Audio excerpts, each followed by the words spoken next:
All right, so I finally got my pair. This might be the perfect fall sneaker. This is the Air Jordan 1 Retro Low OG, and it is a nice little box there with Mocha colors going on.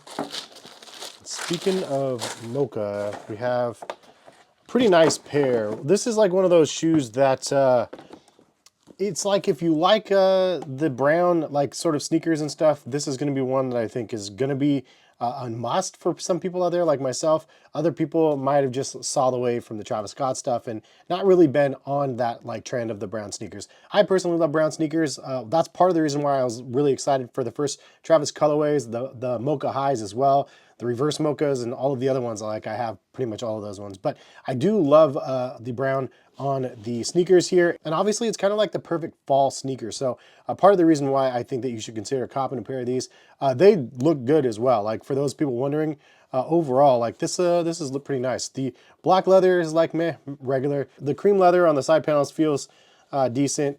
And then the suede-ish sort of hits on the heel, the nubuck or whatever it is actually pretty decent as well. So overall, I'd say that this is a solid looking shoe straight out of the box. I haven't laced mine yet. I will lace them for the video though, so I can show you guys them on feet.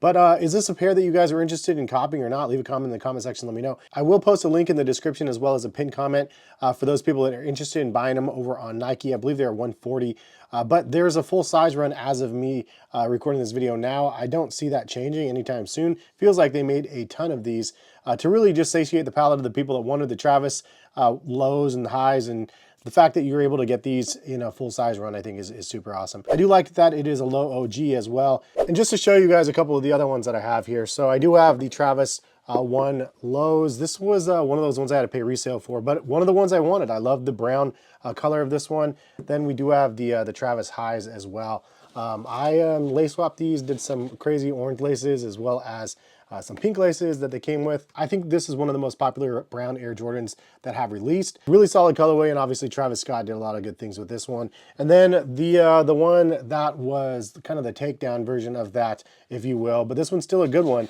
And you have the Mocha highs as well. I never laced up my pair. I actually didn't get my pair originally. I actually bought these ones on StockX. Like 7 months after they ended up releasing, because I knew it was a colorway I needed, so I did get a pair of them. So side by side, the lows versus the highs. I mean, obviously with the way that the jeans and stuff are worn nowadays, you could wear the lows and people are just gonna be like, oh, you have the highs. I mean, they look very similar, obviously, the way that the color blocking is, and your denim will cover the high top part anyway. I actually do like the option of having the low top version, especially the fact that they're readily available and you can buy them at retail versus paying resale for these and not even knowing if you're going to be getting an authentic one, to be honest. In this market, you just really never know on the open market. So I like the idea of going to Nike, buying these at retail instead, and having a very functional wearable pair for the fall. Obviously the hits of brown and everything is nice. And on the box it does say sail black and dark mocha for the colors here. So you have black outsoles, you have kind of that sail colored midsole or bone midsole. The leather panels and the toe box, those are both done in the sail color or like the light bone. Same sort of coloring on the tongue, but the only difference between the highs and the lows that I can tell, because the suede looks pretty much exactly the same as well, and then just the overall leather quality is pretty much the same as well. But the only difference that I see between the two is the mocha coloring on the tongue. So the Nike Air is now done in mocha versus the bone color that they had on the high top versions. And then obviously it's a low top versus the high top, but man, it's a good value if you've been just really interested in the sneaker. So this is one of those ones I feel like is a good opportunity for people out there that never had the chance to get these ones at retail. There might not be any rush to go out and buy these because they are sitting in a full size run, which I do like. I like the idea that they're available. But what do you guys think about these sitting in a full size run? Do you guys like that or not? Personally, it gives me an opportunity to let you guys know that they're available. So again, if you guys want to buy them, great. And also, I just like the idea that you can actually buy these at retail and not have to do any crazy hoops and stuff. 2 years ago, this would have been a shoe that would have instantly sold out. People would have been flipping them for maybe 250s or so.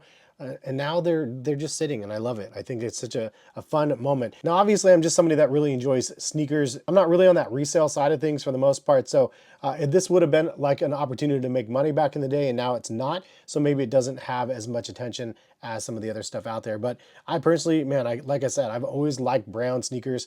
The Mocha 3s is one of the best ones that I have as well over here. The Amamanier 4s is really good as well. You have a couple different pairs of Nike Dunks with some brown on them as well. So, I mean, I really like my brown Jordans. Remember when these came out, champagne cigar joints? This one, the leather quality is insane on those things. Also, the Amamanier Air Jordan 4 is kind of a brownish color. Not really. Really, the one that put me on to brown Jordans is this one, because back in the day, that's part of the reason why I really, really like the fact that they have options for us now, because back in the day, it was hard to find a pair of brown Jordans. When I saw these, the Cinders, I was like, dude, I need to get these. They're brown Jordans, perfect for fall. Like, so this is one of those ones where I was like, okay, I definitely need a pair of these. Now mine, the soles are like super slippery, like crazy slippery. So not super wearable, but it's just one of those colorways that I was like super, super drawn to. Also, you had the Mocha 3s, which is obviously iconic in its own right. Just the one of the only pairs of brown Jordans. But now, you know, there's tons of different options out there.